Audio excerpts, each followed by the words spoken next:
Welcome, everyone. Dear participants, it's very nice to have you all here today, and thank you for joining this exciting event. And special thanks to everyone who is joining at difficult hours and might experience connecting issues. We look forward to an interesting and exciting discussion over the next 90 minutes. But before we start, just some brief housekeeping rules to avoid any disruption or background noise. It would be great if you can make sure that your microphone is off when you're not speaking and that your camera is also switched off unless you're given the floor by me. And if you have any questions for the speakers, please use the Q&A function. And also note that by participating in this event, you consent to being recorded and also being published on the Wageningen University YouTube channel. So today's webinar is a precursor to a side event that will be held in physical form at COP27 in Egypt later this year. And this webinar will be about the prospects and challenges of the enhanced transparency framework as a driver of climate ambition. And for those less familiar with the Paris Agreement, let me just briefly outline what transparency refers to in this context. So transparency is the umbrella term for the reporting and review of climate-related information under the Paris Agreement. Under the agreement, all countries must submit reports related to emissions information, progress towards their climate targets, and climate finance every 2 years. And additionally, it's optional to report on adaptation and loss and damage. And all of these reports are then reviewed by technical experts under the UNFCCC. And finally, these reports are considered by other countries in a peer-to-peer process. The hope is that this transparency system will generate more ambitious climate action. However, if and how it may do so is one of the questions we'll be addressing here today. And we believe that the identification and discussion of the prospects and challenges of transparency is very timely and relevant, especially since the new enhanced transparency framework will kick off in 2024. So we hope that with this webinar, we contribute to the ongoing work on understanding transparency in the UNFCCC process through facilitating a discussion on key topics related to various issues that will be of great importance to both parties and to observers. So now I will turn to the agenda of today's meeting and introduce our speakers. And we will have a section of 5 speakers that will present on various facets of the role of transparency in the UNFCCC. And during our efforts in putting this together, we were able to identify some key links between our different speakers, which they may touch upon during this presentation. So the setup is each speaker will give a 5-minute presentation, and then there will be 5 minutes for Q&A. However, we would like to have more substantive questions posed to our speakers in the next segment, which is the panel discussion. And we also have a dropout of one of our speakers, so that means that we are more flexible on time. So our first speaker is Professor Aarti Gupta. She's a professor of global environmental governance at Wageningen University. Her research focuses on, among other things, questions related to transparency and accountability in global climate governance. She is also the lead on the Transgov project, the transformative potential of climate transparency, which is hosting this event. Just as a second speaker, we are delighted to have Mr. Ranjan Rashmi. He's a distinguished fellow of the Energy and Resource Institute in New Delhi. As a former civil servant with over 35 years of experience in public service, Mr. Rashmi has been involved in policy making in India in the run-up to and after the Paris Agreement. He was also India's key negotiator for climate change for several years. And just a very important note, Mr. Rashmi has to leave this webinar after his presentation.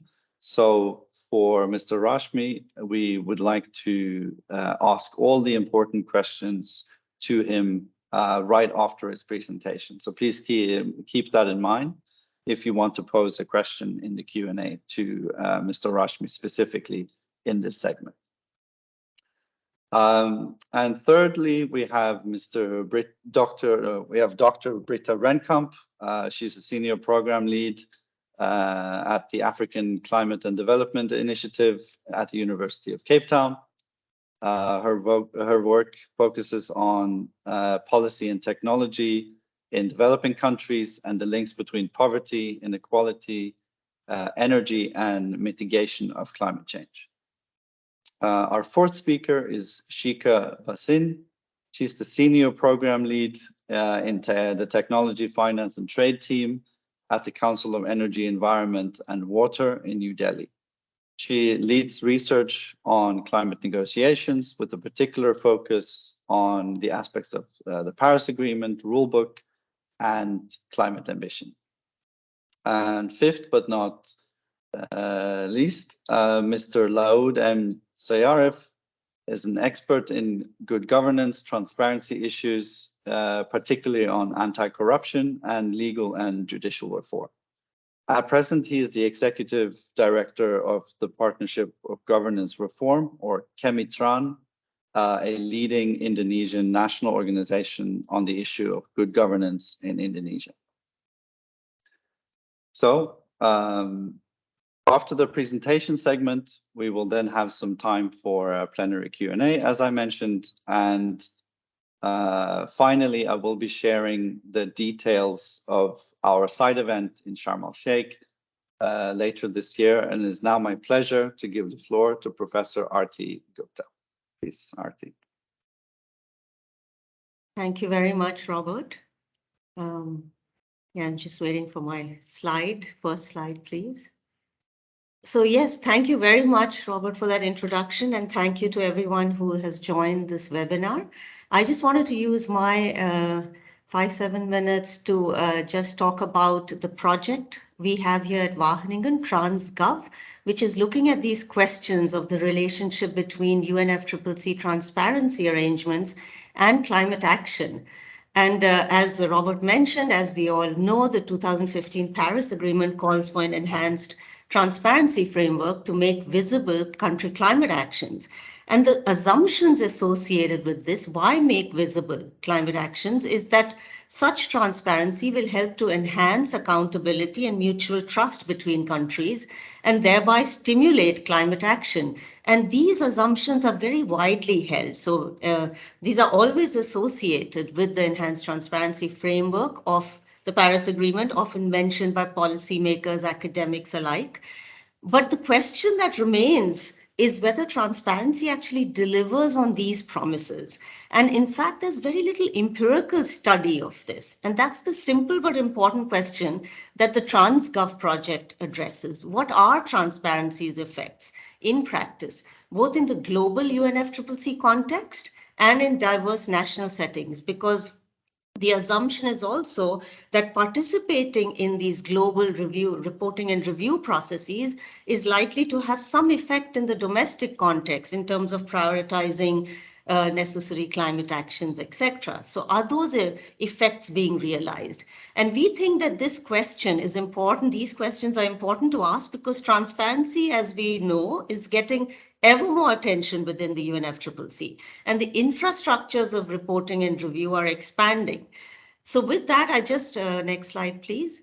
Just wanted to give you a sense of the key research themes, how do we approach the study of transparency and its effects within the TransGov project? Essentially, we have two main ways of doing it. The themes mentioned as 1 and 2 here, those are sort of our overarching questions. And then we have important sub-themes which then feed into these two main questions. And the first order question we look at is to what extent are countries actually even engaging in the transparency arrangement? What is the varying nature of an extent of engagement, and how does it vary across countries, etc.? So what is the nature of the participation in these arrangements? And that's an important aspect to systematically look at before we can then consider as the second important overarching question, well, given this type of engagement, what are the effects in terms of accountability, trust, and therefore also ambition? And some of the propositions we've been interested in drawing on previous work before TransGov that I've done together with colleagues, etc., is that transparency, of course, can be very empowering and potentially very, very powerful, because what you don't know, you cannot act upon, and that's the fundamental core of an empowering effect of transparency. So it can be transformative in that sense.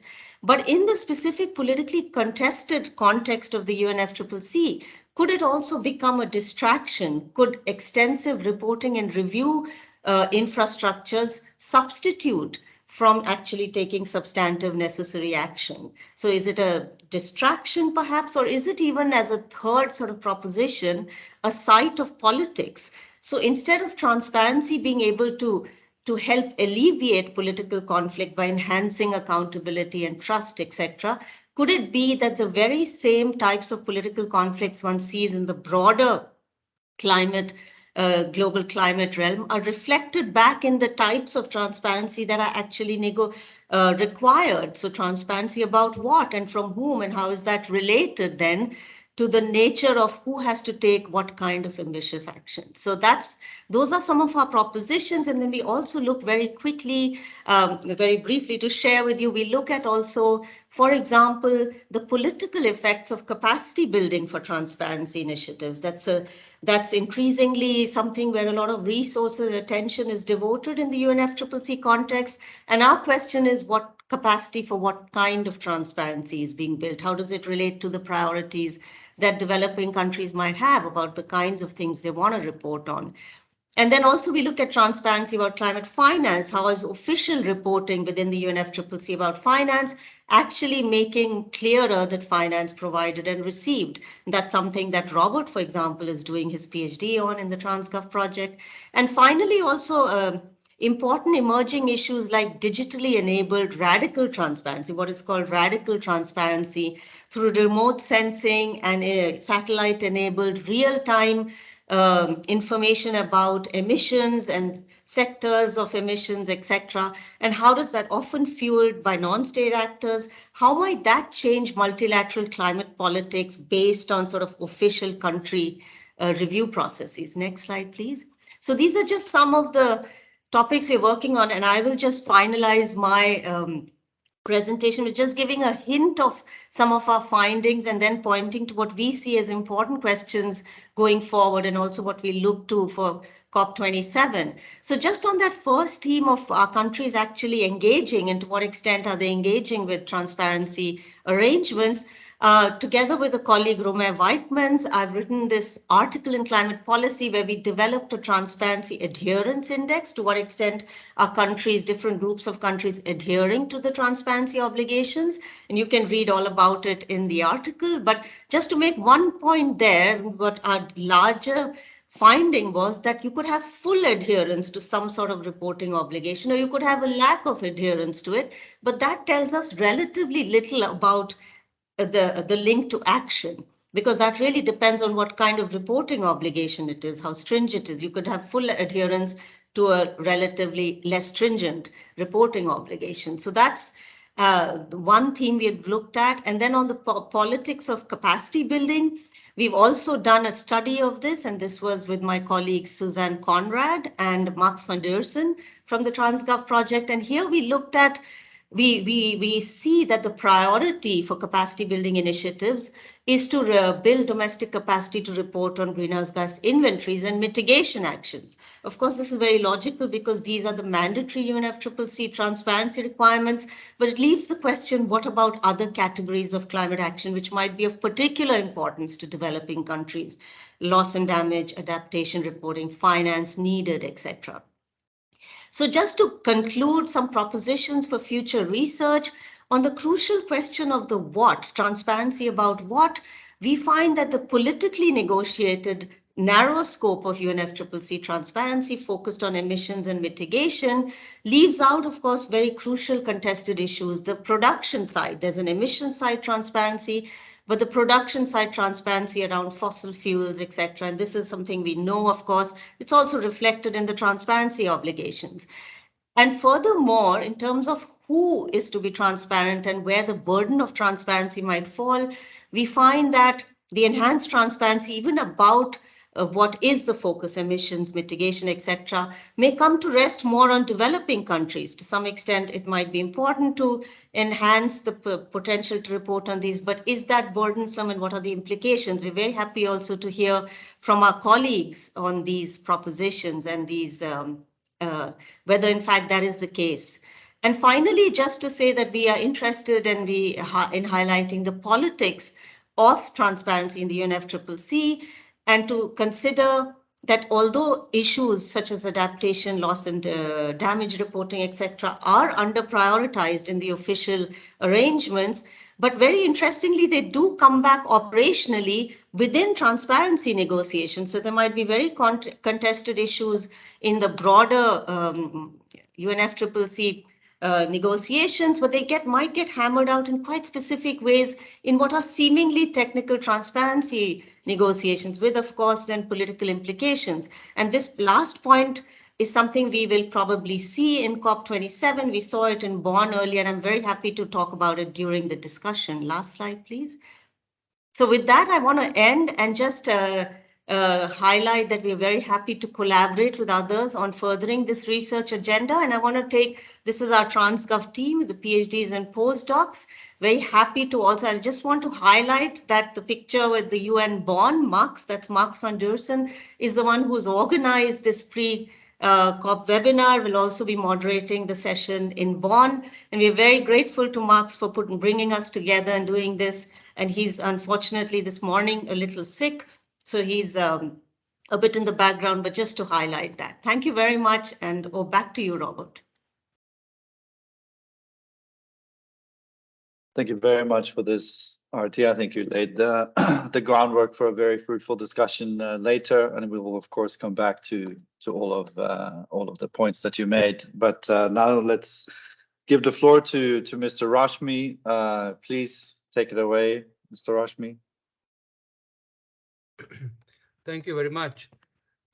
It was a pleasure listening to both of you and Professor Aarti Gupta just now. I have a few slides which is still a work in progress. I have just outlined some of my bare thoughts at this stage. It is not the final presentation. So if you permit me, I'll try and see if I can share it.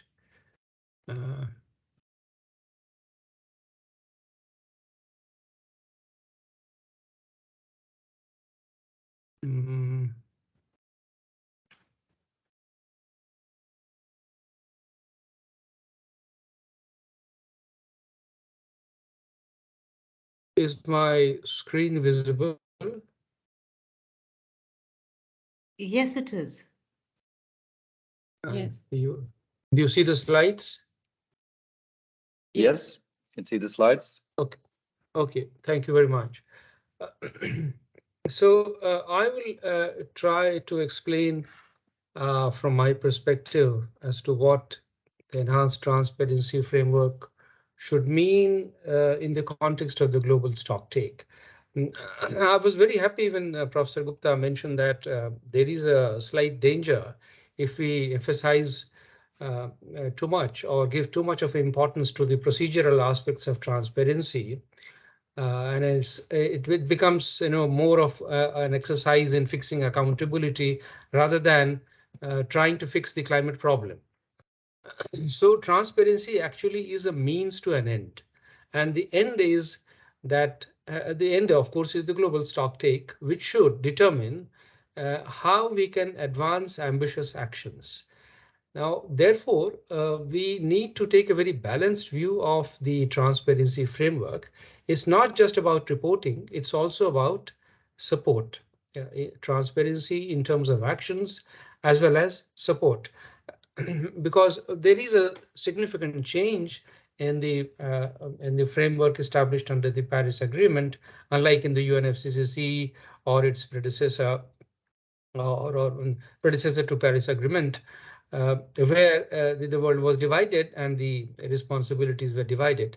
Now, it is a common responsibility, but still the fundamental problem is that the responsibilities continue to be differentiated, and that should actually anchor the entire exercise in determining the transparency. So as as per the mandate of the rule book, now we have to first plan an outreach, and then we go over to the next stage of implementing the framework, and finally its outcomes in terms of report review and results assessment, which will kick off from 24 to 2025. So this the completion of the modalities, procedures, and guidelines, this will finally lead to an exercise where we are able to determine the respective responsibility and ambition of the actions of the parties. So how is it related? The agreement itself says that the transparency framework should consist of two specific dimensions. One is the transparency of actions, which will be measured through the modalities of reporting and tracking.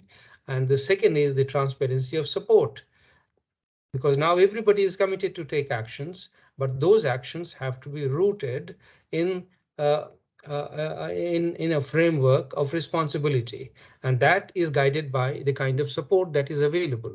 Support either in terms of domestic resources or in terms of international resources. So the framework must provide clarity on the support provided to the individual countries and also on an aggregate basis for the entire global community.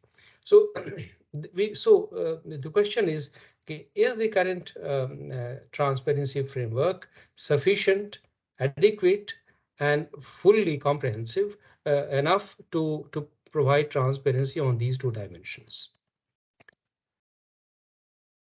I would like to argue that it is important, if we want to have a comprehensive transparency, then we need to have a differentiated framework in terms of both action as well as support. And the information to be provided in form of a reporting framework should be country specific, and it should allow the countries to define fair and ambitious action in their own way. There are, of course, different elements. I'll shortly come to that in the next slide. The equity in terms of the fair share should also guide the provision and mobilization of support. If we are not able to arrive at this fair share basis in the global stocktake, we will miss the whole point in terms of climate stabilization. Because climate stabilization cannot take place on entirely on an autonomous basis and left entirely to the countries to their own devices. It has to be guided by a global framework of responsibility. If we cannot leave it to the independent actors, and we should therefore emphasize this aspect of equity in terms of actions as well as support.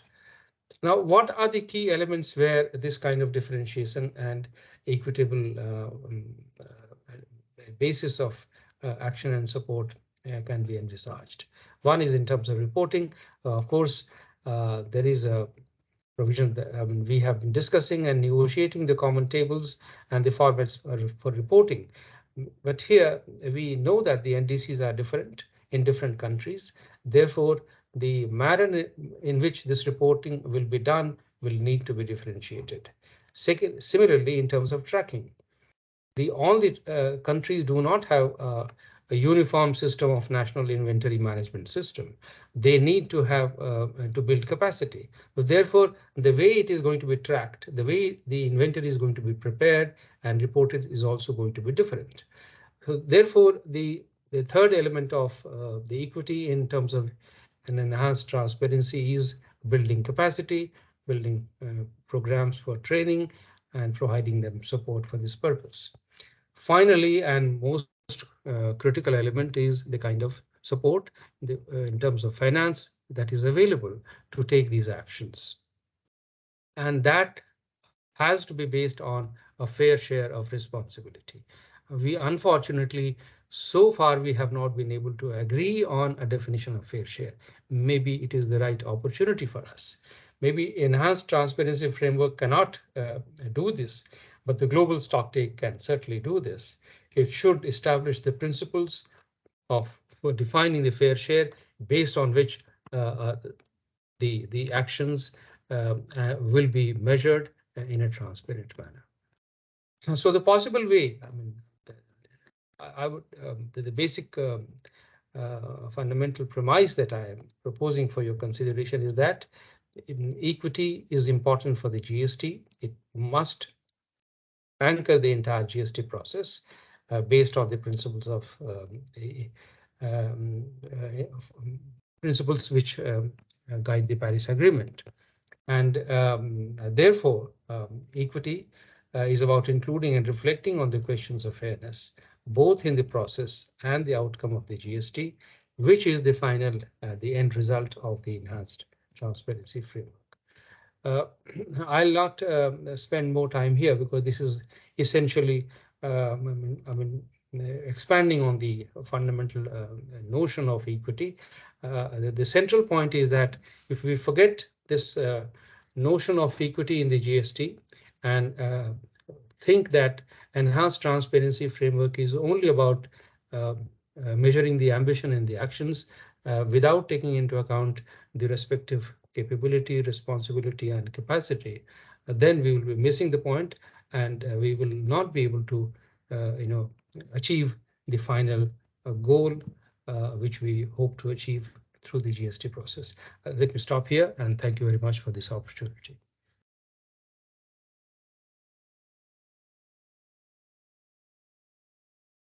Thank you very much, Mr. Rashmi. This was an excellent presentation and very important points you made at the end there with what the ETF is supposed to do in relation to the GST. And then if there is no question from, I would like to pose a question from my side to you, which is like, in what ways do you see the ETF being perhaps a burden, but also an opportunity for developing countries? I wonder if you can expand a bit on that. Thank you very much. Yes, in fact, all the developing countries that have submitted their NDCs have also agreed that they will report their actions through some kind of agreed format and the tables, so-called common tables. But it's also important that they have the necessary capacity for this purpose. And therefore, they need to have certain degree of flexibility in the manner of reporting. That's the whole issue. At least in the next 6 to 7 years, I do see a requirement of building capacity in these countries, particularly in the area of building a national inventory management system. Currently, it is all mostly, the data is collected on a periodic basis, on an ad hoc basis. There is no systematic compilation of data. So unless we are able to streamline the system of data gathering from each of the sectors, from each of the sources of emissions, and particularly in the large developing countries like India, it will be very difficult to adhere to the kind of transparency framework that we have envisaged under the Paris Agreement rulebook. So it's I would suggest that we have a program for building capacity, particularly in terms of national inventory management, and that will be the first point, first starting point for an effective reporting and tracking framework under the transparency framework. Could I follow up on that? Thank you very Robert? much. Yeah, please, Aarti. Okay. Yeah, thank you very much, Mr. Rashmi, for that. I just wanted to follow. I think that's very important what you said, and I was wondering because you also emphasized in your presentation the sort of the parallel between transparency of action, transparency of support.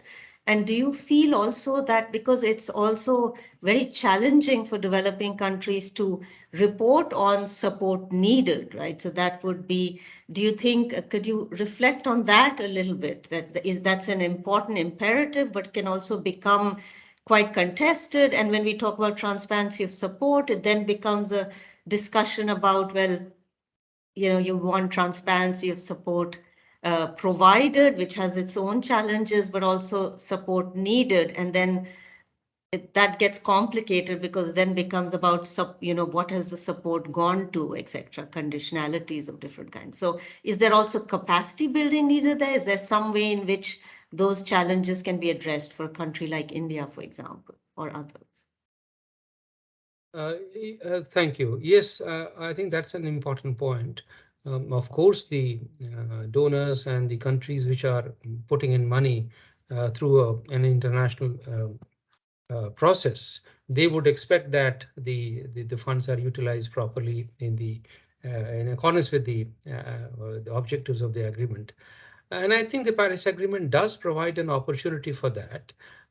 Number one, the NDC itself, most of the NDCs which are expressed in 2030 time frame do have a certain element of financial, an indication of the financial provisions that are required.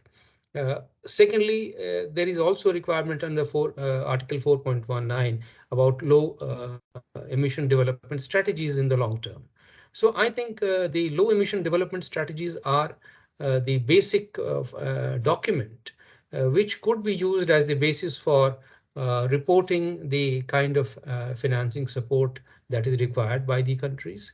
And we can establish in some way, we can find a linkage between the NDCs, the short-term time frame, and the low emission development strategies in the long-term time frame. So these two will need to be somehow linked with the ETF to be able to, give an indication of how much is required. Thank you. Thank you very much. We could follow up, but Robert, back to you. Thank you, Aarti, and thank Mr. Rashmi for the very detailed answer. I also think, having looked at climate finance in the reporting in the previous regime under the convention, India has been quite clear in its reporting on the issues, or the fundamental issues concerning climate finance delivery. And I was very excited to see that these reports are also being used to highlight very crucial shortcomings. Is that something that you see could perhaps be even more prevalent in the new regime, and that maybe other countries might be doing the same, in specifically developing countries? Yes, I mean, I couldn't fully grasp the question, but the sense that I get is what you're saying is that currently the way it is being reported, what kind of inputs does the country expect? I do see that the scrutiny of the NDC, the scrutiny of the long-term development strategies is a task that the expert bodies and the appointed bodies under the Paris Agreement would perform. And then no country would take it amiss. I think they would welcome a positive comment on the kind of strategy which they have outlined, and if there are any shortcomings. The shortcomings are not exactly in terms of the strategy, because strategy is entirely internal to the domestic economy. For example, I did see a reference to the fossil fuel subsidies and production patterns. I think that would be a little an intrusive kind of exercise in terms of transparency, because those are part of the NDCs and the long-term strategies. Those are clearly the exclusive preserve of the countries concerned. They know how best to devise a strategy.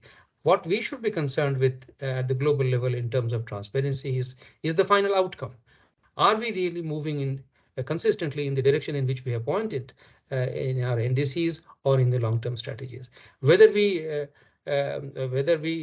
peak the emissions in 2020, 30 or 2040, or we take out coal from the energy system in an advanced time frame, that should not really be the concern of the global community.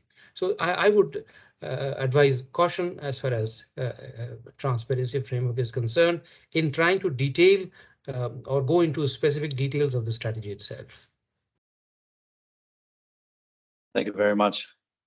And I think now we have to move on to our next speaker. And thank you very much for attending, Mr. Rashmi. That was very, very interesting to listen to you. Thank you. So I wish you all the best. And I guess you have to leave.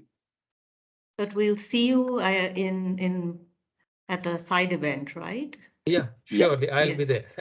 Thank you very much. We look forward to all the best. Yeah. Looking forward to it. All right. Sure. Take care. Sure. Thanks. Bye. Then it's my great pleasure to introduce our next speaker, Dr. Britta Rennkamp. Please, Britta, take it away. All right, thank you very much. Greetings from Cape Town. Thanks for the invitation, and thank you for putting this event together, and also for getting us through the site event process, which in itself was already quite an experience. I wanted to touch on a couple of issues that relate to the transparency mechanism, but I'm going to take you to a slightly different angle, because I assumed that the previous speaker would already talk quite a lot through the details and how it works. I wanted to bring to your attention work that we're doing in Sub-Saharan Africa on transformative climate actions and the way that the NDCs operate in the region. So we work in a network called ARUA, it's the African Research University Alliance, and it's a network of around 16 universities with different centers of excellence and research, and we're hosting one here in Cape Town on climate and development, and another one on inequalities research. And we work together on understanding the relationships better between climate action and social inequality. So I think I've covered all the basics around the institutions. If you want to move to the next slide.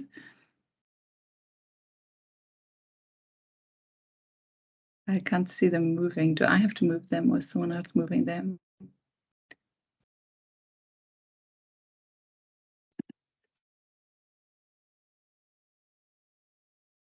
Sorry. Pia, are you able to move the slides? Okay, there we are. Thank you. There we go. Yeah. So if we think around the equity issues in the transparency mechanism, as the previous speaker has highlighted, that there are quite a lot of it. If we think back around Kyoto, when we still had the Annex 1 and non-Annex 1 and all of these distinctions, there was already quite a lot of transparency issues around there, but there were a lot of exemptions for the developing countries. And one of them, the special circumstances. Some of that has made it across to the Paris Agreement, and there's still some discretion, especially for the LDCs, the least developing countries.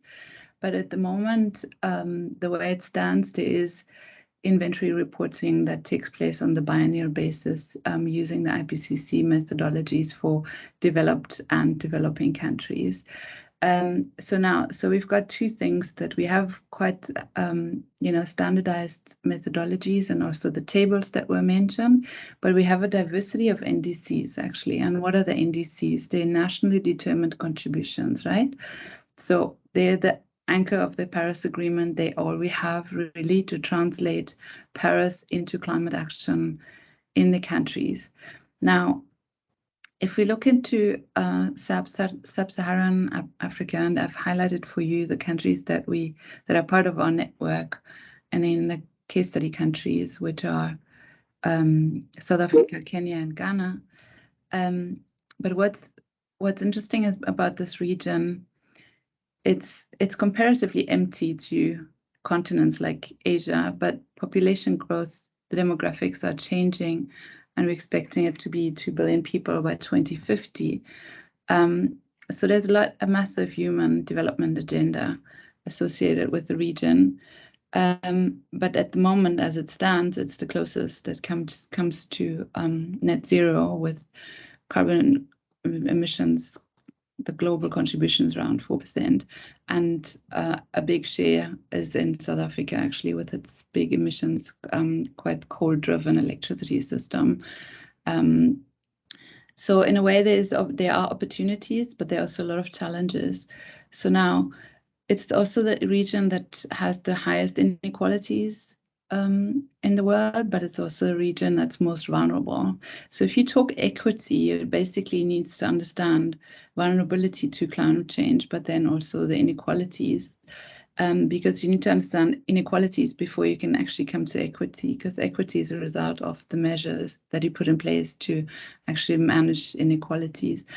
And what we have been managed to do over this project, which has actually been quite innovative in a way, is that we finally have the inequality researchers and the climate change researchers, who are more like transdisciplinary by nature in a way, geared towards that one challenge of solving climate change. But we've got them all in the same room now, because I think we've had like quite separate conversations over a long time in the development agendas and in the climate change space. And we've interrogated the idea of multidimensionality in inequality and climate governance, because they're both quite transversal issues, and you need to get beyond the pure economic dimension of it in terms of income and so forth. And if you think about climate governance in its multi-scalar nature, but also in its transversal nature, there's a lot of inequality built in, starting from what the previous speakers already mentioned, the equity, the fair share, in the nature of the problem, but also in its actual solutions. And what we're doing in terms of our research on the transparency mechanism is to turn it around so that we can actually understand what national determination means in these countries. And I take the word of caution of the previous speakers that you don't want to put all your dirty laundry into the UNFCCC space, that is granted, but yet you need to understand your inequalities, and you need to understand who's actually represented in your NDC. The diversity of the NDC make it actually very challenging to track progress and to properly report on actions, and also on the support to the transparency mechanism. So what we did is basically to understand the different natures in inequalities, recognition. So who's actually involved, who's left out of the climate policy arenas, the procedures, like who's recognized as an actor, how do you get access to climate policy processes, and then the distributional inequalities in terms of who benefits from climate action, who experiences disadvantages, and how could that possibly change over time. If you want to move to the next slide, which is my final slide.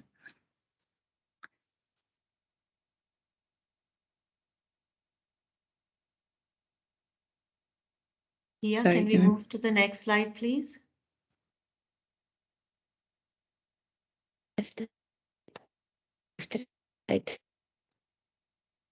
Sorry, I wish I could move them myself. Can you hear us, Pia? Yes. The slides. Can you change the Are you last able to slide? move to the next slide? Move to the next slide. Yeah. Please.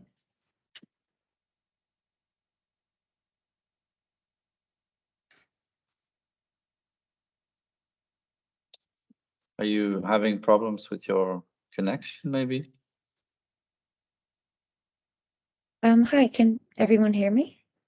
Yes. Yeah, we can hear you now. Can you move to, Oh, there you go. great. Sorry. I Okay. think Good. my connection might be a bit slow. I'm sorry. No All right. worries. I've got it now. Yeah, so I just put them together to show you the way that we've done our engagements, and some of them are still underway. Here's some pictures from some of our engagements in Ghana. You can see in Accra. So the idea was that we think around participation. So we're looking into the different countries, the way that they work, the way that their political systems are actually managing the rather new, relatively new fields of climate policy, and to actually build the evidence of what is called national determination, because we want to nationally determine, not prescribe. And we surface a lot of the actors that are in the policy process, but it wasn't just about doing the research. Really, it's also about awareness building and understanding the NDC, and also looking at it from a bit of a different perspective. Because what we find in many countries is that the NDC, I mean, and when it still was the INDC, it was something that came along in a quite rushed way. There were maybe a handful of people who understood what it was, and was put together quite quickly. Then the ratification process deleted, derogated the I and turned it into the NDC. Then there were the updates, and there was more time also with COVID, but it wasn't necessarily the most participatory process, also under the constraints of the pandemic and so forth. But moving forward, obviously the Paris Agreement is there and it won't go away, and it's very unlikely that there will be another big treaty, and that's within the climate change space soon. So we're going to deal with this up until 2050 and even beyond, every 5 years. So how can we actually support the evidence to come closer to national determination and ensure that also the actors who may be left out, the ones who are more vulnerable, the ones who have less resources to actually participate in these processes, can participate, and that the processes also become more transparent, so that they actually acknowledge the voices that are already there. And these are the kind of networks that we put together, looking around the NDC goals, understanding the different actors who are involved, the ones who are possibly left out, and see how they are influential in achieving those goals, who will benefit, who will lose, and to understand the different natures of inequalities. And I'm going to leave it there in the interest of time. It has helped to stimulate a lot of the conversation that wouldn't have happened otherwise. It gave us some interesting results. Possibly we can move this work forward also to see how inequalities and climate action unfold, and who are the principal drivers, also to enable transparency, but also accountability. And especially not just the reporting of the actions, but also understand the support that is actually needed, because you don't want to just make a claim for the sake of it.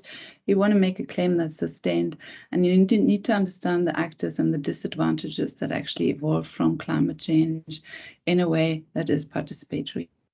Okay, thanks very much. Thank you very much, Dr. Rennkamp. I think we jump straight into our next speaker. Please, Shikha, you have the floor. Great, thank you so much. And thank you for that very engaging presentation, Britta.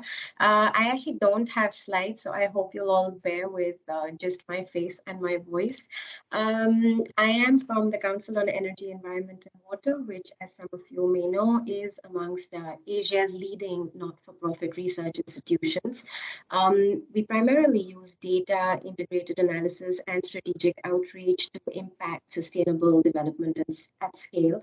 And our focus, the work that we do focuses on a range of transformative sectors of the economy, but we try and also engage a lot with what that means in terms of enhancing the quality of life and what that means from a development and equity point of view.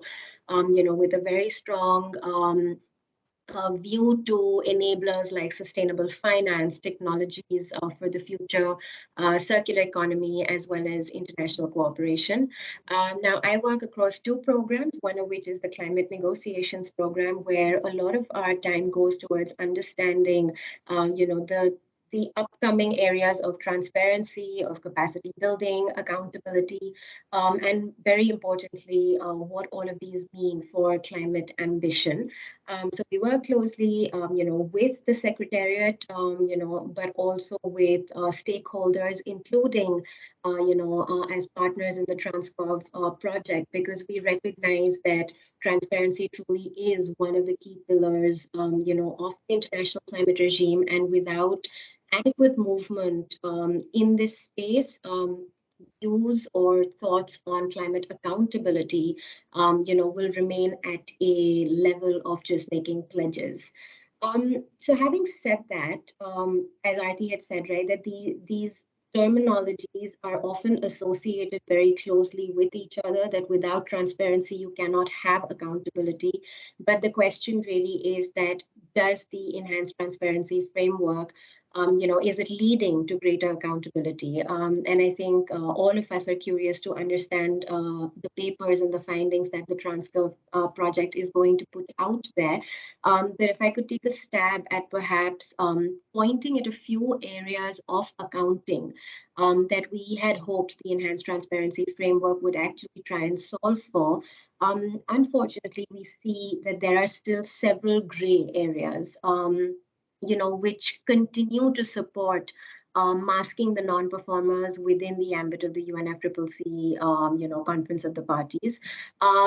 And these could look like, an inflated base year of emissions, the accounting of emissions from sources instead of consumption, and so on and so forth. And these were issues that were flagged, and we saw the repercussions of these issues, in the pre-2020 regime itself. We saw that for the commitments that were meant to have been enhanced, there was cumulatively an emissions reduction of less than 4% in the entire pre-2020 era.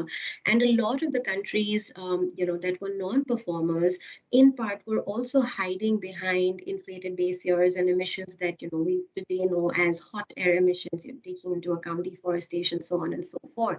And unfortunately, the ETF has not gone far enough in trying to solve for those. A second area where, this is a gray area of accounting is that of loss and damage. So yes, this provides, the ETF gives parties an opportunity to talk about how they are tackling loss and damages, and what are the costs associated with it. But then again, there are no rules, there is no guidance on what type of information is to be reported under such claims, and this again creates a challenge and perpetuates the challenge that the climate regime has in any case been seeing in terms of what are you actually putting on paper? How is that comparing to claims that others are making? And is there a commonality that will allow for greater accountability and trust to move forward? Because we can't keep comparing oranges to apples and then demanding a similar response, from others around the table. So I think methodological guidance on this particular issue area is important and needs to be looked at. And in lines of perpetuating, the age-old debate of what constitutes climate finance. and the lack of a common accounting and reporting framework for financial support is again reiterating fundamental challenges for reporting. So yes, to acknowledge everything that the speakers before me have said in terms of, how do you calculate how much climate finance you need? The question almost immediately within the climate regime or within the negotiating plenaries becomes about what constitutes climate finance. And I think that we're not going to be able to agree on that. We'll just keep going around and around in the same circles, talking about support mechanisms and really what's happening. And a lot of this also then speaks to the capacity itself, like how much capacity do you have and how much capacity do you need in terms of what are you asking for from the international community. And this is where I want to take a minute to talk to you all about a tool that my colleagues and I at the Council on Energy, Environment and Water are co-developing with the UNFCCC Secretariat, which actually tries to identify the capacity that countries have in being able to transparently report their current baselines in terms of their emissions inventory, in terms of their MRV frameworks, in terms of the kind of financing they require, in terms of the kind of support that will be needed, and also what are the areas where they have over time built that support. And I'll come back to this tool a little bit later if we have time. But I think it's important that we understand that there are still several areas that run in shades of gray, which are not actually going to help create accountability, but also but in fact reiterate the divisions that already exist within the climate regime when it comes to reporting challenges. And that is not going to help support nations build more trust. It's actually just going to create more space for people to have more political infighting or political conflicts, as Aarti has alluded to, because you'll have groups of countries that, of course, respond much more to each other in terms of the challenges that they're facing than really talking about it as a whole. I think a second area that we need to highlight here is, yes, there are greater requirements in terms of the obligations to report, and this is especially so for developing countries, but we also need to recognize that these are still just accounting tables and they overlook the often assumed links that we as a group, I think, on this call recognize as being the links between transparency, progress being made, the sort of trust that's bringing in, what kind of accountability is that creating within the negotiations? Is it leading to an enhancement, in the capacity of the countries? Is it leading to an enhancement of ambition, in the world when it comes to climate change? And I'm not, I'm quite sure that the ETF is actually not really being able to do that.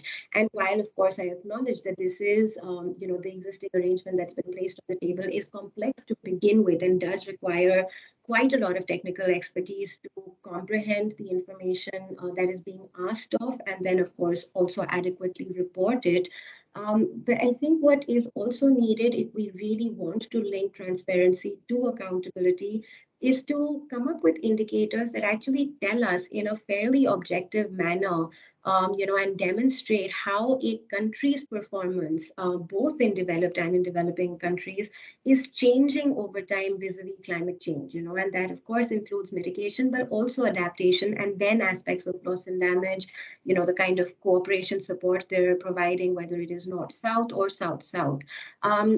And one of the things that my colleagues here at CEEW have put out is such an assessment of indicators where they're trying to track the performance of countries over time in terms of the amounts of investments going towards climate mitigation, climate adaptation, building of resilient infrastructure, how certain emissions-heavy sectors are changing over time. So in mobility, for example, what is the share of electric vehicles today compared to say 5 years ago, so on and so forth.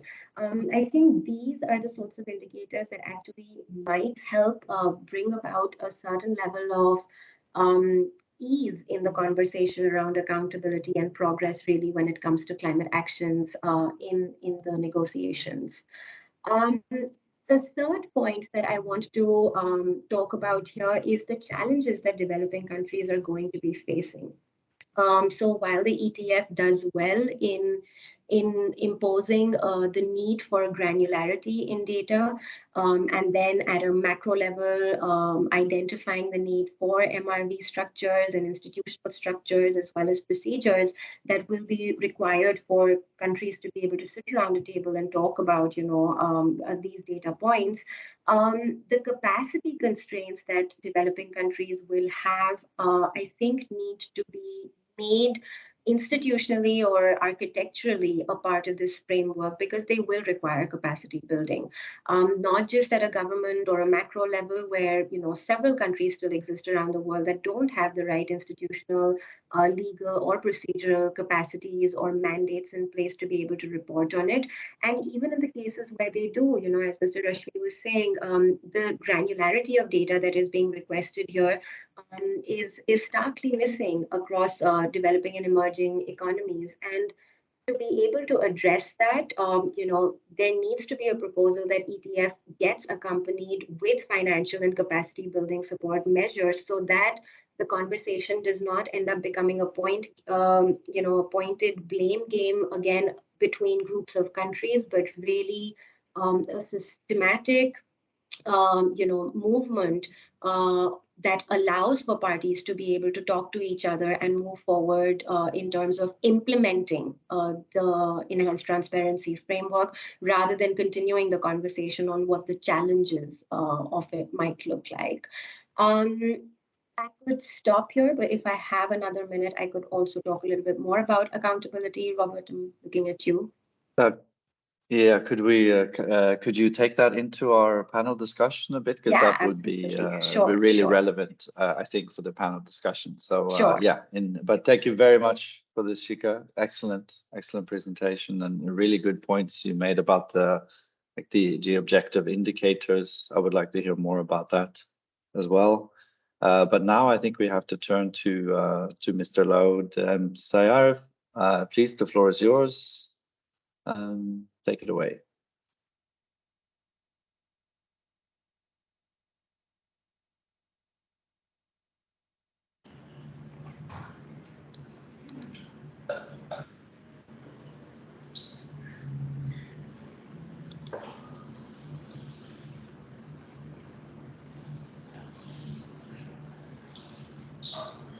I couldn't see my... Are you able to see your slides, or? Yeah, I couldn't... Because we can't see anything here on our side. This is my slide. Can I just share it myself? Yeah, please try. Yeah. I will let you know. Yes. Thank you very much for inviting us at Kemitron to participate in this important meetings.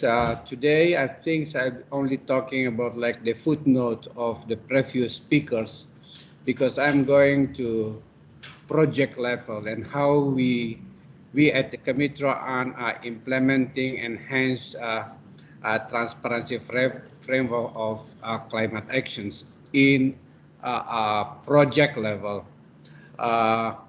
Kemitron is accredited adaptation fund and also Green Climate Fund.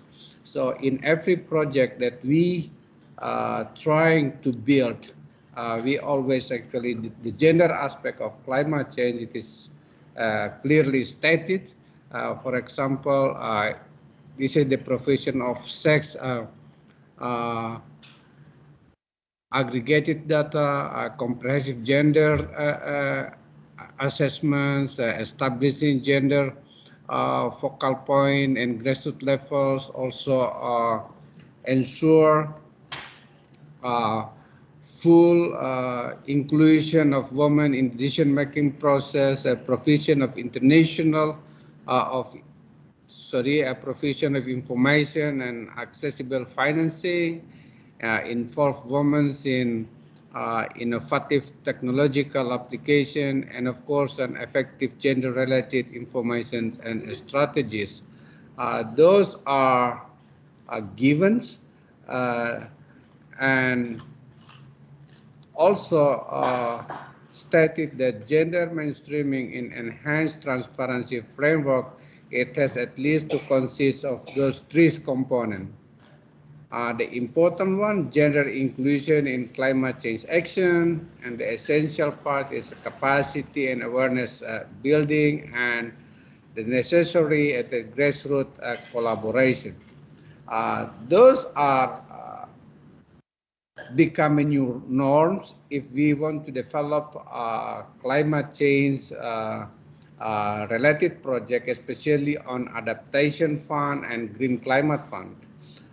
So we have to fulfill those components if we want to be accepted by the board of adaptation fund or the green climate fund. Of course, as an accredited entity, Kemitra, and we have no choice, so we have to commit on that.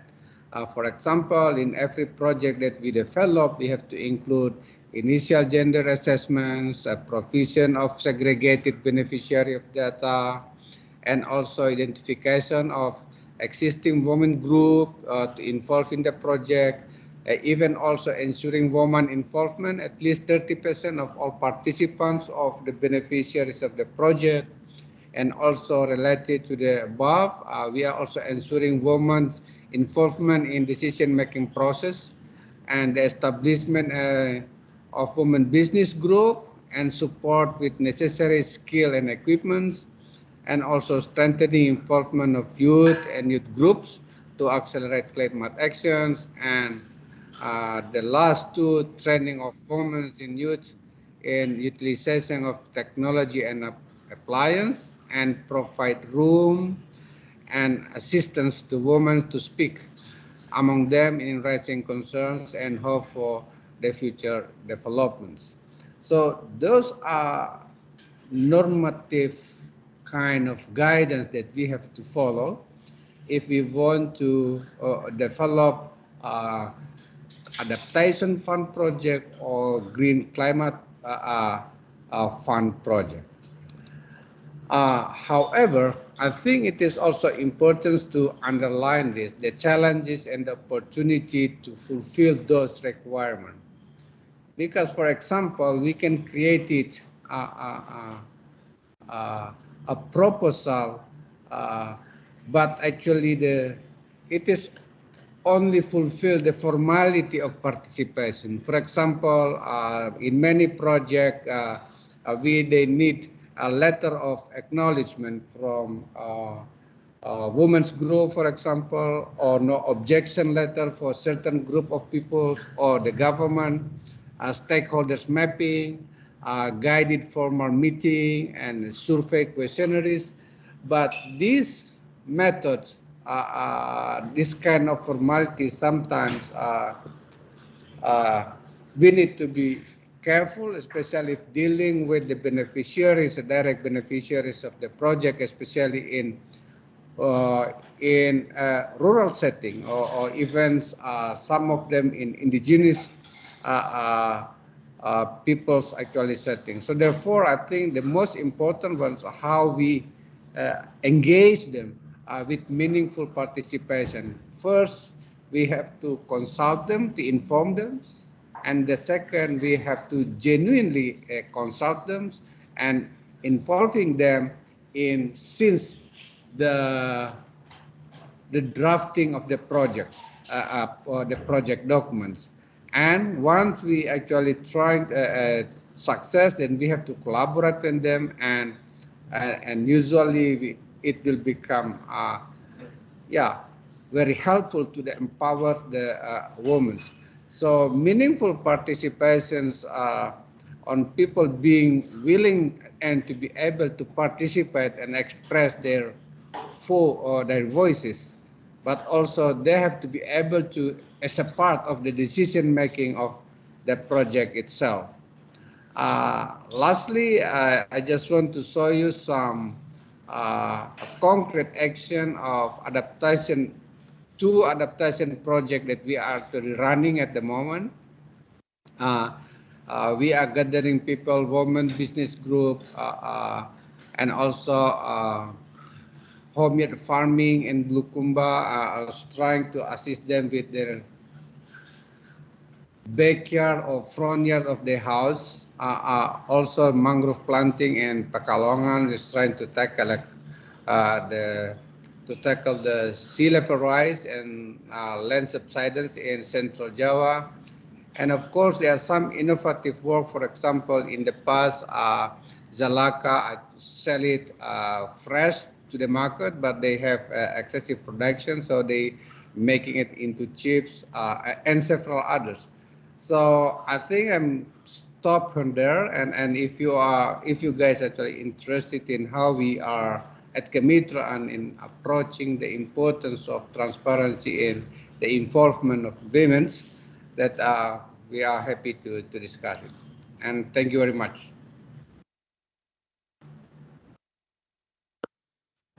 Thank you very much, Mr. Syarif. And yeah, it would be great if you can share any link or other resource to these very important projects in the link if you have a chance. And thanks for being very succinct on your time.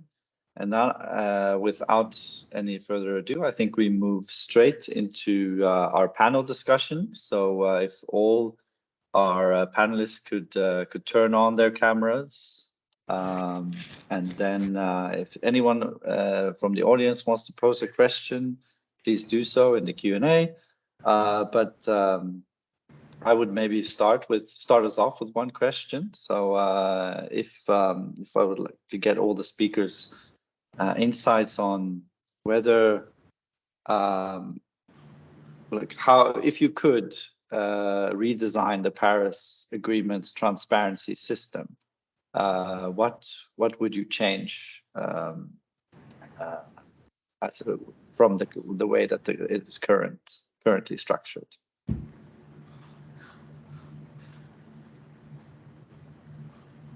Anyone can go. Perhaps I can take a first crack at it. Please. Yes.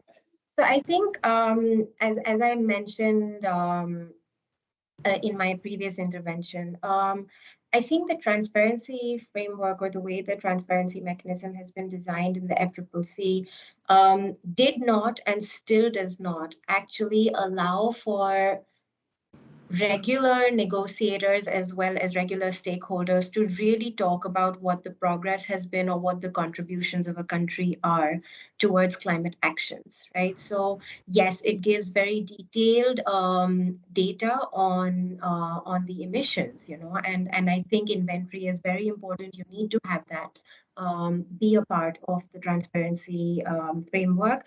But I think it could go well beyond that to truly try and also capture accounting mechanisms that would create easier conversation rather than create loopholes or make it easier for countries to hide behind numbers. And the reason I say this is because when we were looking at understanding what really transpired in the pre-2020 regime, it was actually very difficult for my colleagues and I to go to the data to really be able to assess, you know, how many countries changed their ambition, how many countries have reported what sorts of data, how many of these countries sort of forfeited their, CDM credits, how many of them actually put forth money when it came to what would qualify as climate finance in how the OECD describes it versus how a country like India describes it. And I think so what it's done is created a platform where countries are meant to report on something, but the information that's being put forth is actually not really helping support the negotiations move forward in terms of creating encouragement in enhancing action today.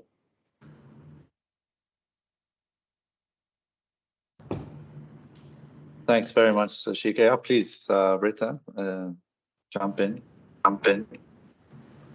Yeah, thanks. I agree with Shikha's point. So I think the transparency mechanism as such is not that transparent. They, I mean, there aren't many people who know about it. You kind of have to be a climate change researcher to have a vague idea.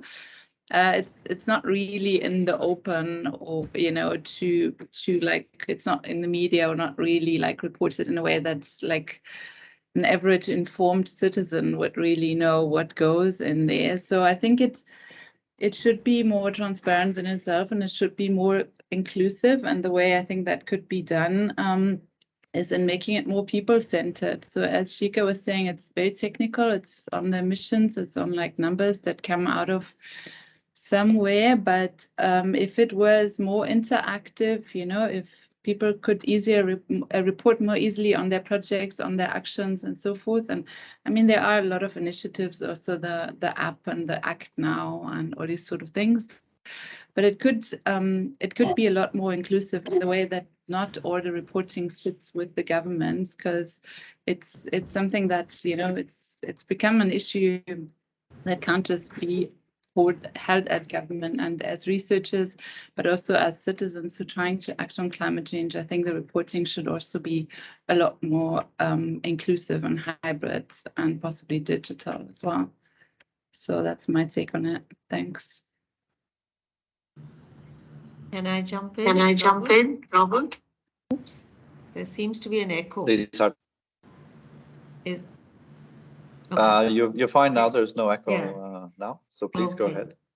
Yeah, thank you so much. And this has been fascinating. I really enjoyed the presentations. I think, just picking up on what Britta was saying right now, that the transparency mechanisms are not that transparent. I think that's really an important observation. And also but at the same time, combined with that is this increasing attention and resources devoted to the transparency frameworks in the UNFCCC. And that is, even though it's this little known, somewhat obscure to the larger world, but that's where the attention gets sucked into one sense of this crucial UNFCCC process, where this, there was just this new article published recently. Somebody looked at the agendas of the UNFCCC from 1992 onwards. What's been on the agenda and how has that changed? So where has the attention and resources of this vital process gone? And they found that transparency is on top of the list in terms of focus in UNFCCC agendas. And there's all kinds of things one could say about that. But I think, and also then picking up on what Shikha was saying, and I love, Shikha, your little pearls you have of, let's not hide behind the numbers, and let's not mask the non-performers, and let's not compare apples and oranges. I think those are all very, very insightful observations. And I would just say fully agree with you, and then say also in terms of not hiding behind numbers, also that we prioritize things that can be measured and have numbers. And what about the things that then cannot be easily, quantified? So there's that, and is that sort of left out of this quantification and data-driven impetus of the UNFCCC transparency arrangements? And I think then just linking this back to, I think, what were key synergies across the topics, the presentations, and also Laode is very important intervention on, that's a key dimension of equity as well. So I think for me, the crucial questions are the interface between equity, ambition, and transparency. And is there any connection between the equity discussions, the ambition discussions, and the transparency discussions? Are they somehow, do they reinforce inequitable outcomes? The transparency discussions, do they somehow help to mediate? Are they completely disconnected? So I think those are some of the crucial questions. But let me stop there and pass on to my colleagues. Thank you. If I can actually add, if you want to change something on the Paris Agreement, I think transparency and accountability should not be actually separated. As a former of anti-corruption agencies, I think that's very, very important too, because sometimes numbers and reports can be manufactured sometimes if the accountability it is actually it's not go hand in hand with its transparency. So I think transparency it is very important, but I think it has to be coupled with the accountability.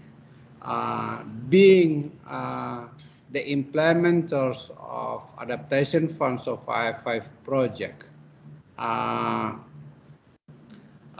we always actually have, for example, what you call no objection letter from the government. It is very, very important aspect if you want to be approved by the Board of Adaptation Fund on Green Climate Fund. But sometimes during the implementation of the project, the government actually changed their mind. And sometimes it is also have very big impact on the continuation of the project. So I think transparency and accountability it is need to be coupled hand in hand in one word. Thank you.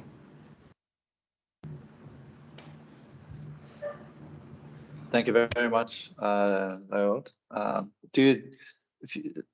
Could you just expand a bit on where do you see the transparency, accountability alignment at the global level, though? Like you talk about the domestic situation, but how do you see it being connected or not connected at the global level? Yes, I think there are. I was in Bali last month on C20 on anti-corruption working groups, and we are talking about, for example, this transition from fossil fuels to, for example, renewable energy. But the way we procure things is just the same as oil-based and fossil-based kind of procurements. And again, I think this is very, very important to be addressed. I mean, this transparency, but also is accountable. For a country like Indonesia that produce, especially my hometown in Sulawesi and eastern part of Indonesia, we produce nickels. It's one of the main source of battery for renewable energy, for example. The licensing process to give this license to the people who are actually investing in this area, the way they do it is just like similar to the oil and gas and even coal. So, I mean, at global level, it needs to be addressed, I think, because this is not only the responsibility of resource nations, but also industrial and developed nations. Robert, can I Yeah, jump please, in? Aarti. Yeah, thank you very much, Laode. I just was wondering also if, in terms of COP27 coming up, what folks think is the most crucial thing to look out for in terms of transparency, just because we might be running out of time. So, and because the loss and damage discussions have reared their head very importantly, it's going to be crucial, but it's going to be crucial in general, but also for transparency because they are entering. And this was a point I wanted to also elaborate a little bit on, but we have very little time, but we have a chance to discuss it further at the COP. But how it enters the transparency arrangements and could in that way have some ramifications for the broader discussions, because there's now a sort of fight about being able to report on and have voluntary review of loss and damage reporting, which developing countries are pushing for. So just if anyone had any reflections about that.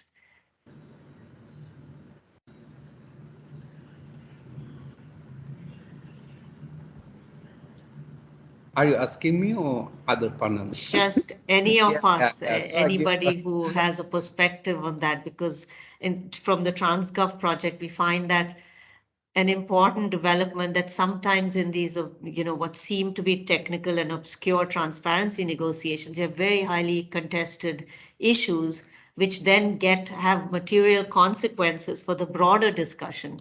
And you can see that with loss and damage, perhaps, that, there's a conflict now that developing countries want perhaps voluntary review of their loss and damage reporting as a way to try to focus on that and improve reporting on that, or adaptation, for example. So, yeah. Please, Robert, back Shikha, to you. go ahead. Can you hear me, Shikha? Please go ahead and respond. Thank you. Sorry, I missed that.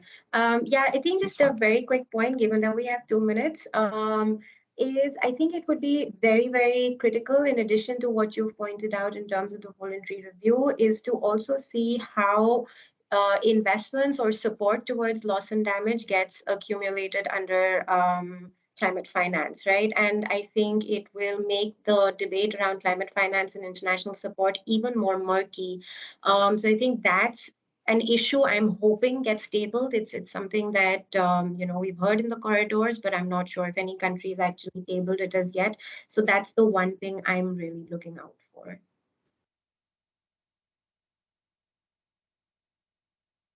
Please, Britta, if you want to chime in. Yeah. Also, in the interest of time, keeping it brief, but my answer would have been actually exactly the same, because the mitigation is so straightforward and it all comes down to the climate finance, but then making that case for adaptation of like what could have been saved, and like monetizing that idea of a potential loss, that makes it like so much more difficult to actually cross that bridge. And that's where a lot of that contestation actually comes from. And I think that's what we see so much more now in the negotiation. It really boils down to the finance and associated action, and that's why that mechanism is so critical. But I think that's why there's so much of this language that somehow, I mean, even if you read up the website about what the transparency framework does, it's you need that some literacy already in a way, but the actual issues are so real, and I think the point is there to just actually name them and get on with them. And it's really important to articulate that in a way that the losses and also the human losses can be understood. Absolutely. Thank you very much for all your input to everyone. And I think we've had a very fruitful discussion that has set the stage for an even more fruitful discussion in person later this year in Egypt. And the recording of this will be available at the YouTube channel of Wageningen University, which my colleagues will share a link to in the chat.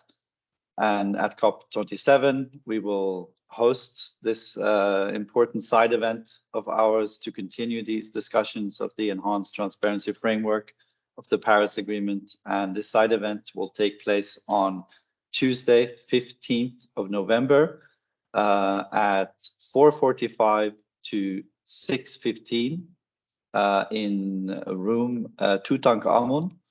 And the event will also be live streamed. And we will also share a link to that stream in the chat.